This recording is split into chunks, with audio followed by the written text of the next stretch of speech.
Tomato কুচি, স্বাদ মতো লবণ, আদা বাটা, হলুদের ফাঁকি, মরিচের ফাঁকি, জিরের ফাঁকি, ধনিয়া, একটু পানি দিয়ে দেব।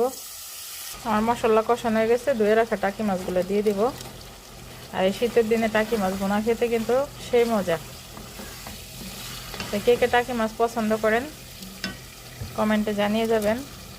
আমার কাছে তো টাকি মাছ ভুনা, শোল মাছ ভুনা অনেক ভালো লাগে। এভাবে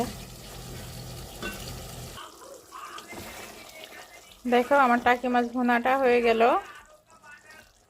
এই যে দেখো বন্ধুরা, আমার টাকি মাছ ভুনা কিন্তু হয়ে গেছে। আর এই টাকি মাছ ভুনা দিয়ে কিন্তু 1 প্লেট ভাত খাওয়া যাবে, তাই না বন্ধুরা? সেই সুন্দর আর সেই মজার একটি মাছ এই শীতকালের দিনে ভালোই লাগে। তো সবাই ভালো থাকবেন, সুস্থ থাকবেন। আল্লাহ হাফেজ। আমার ভিডিওটা যদি ভালো লেগে থাকে লাইক, কমেন্ট, সাবস্ক্রাইব করে পাশে থাকবেন। আল্লাহ হাফেজ।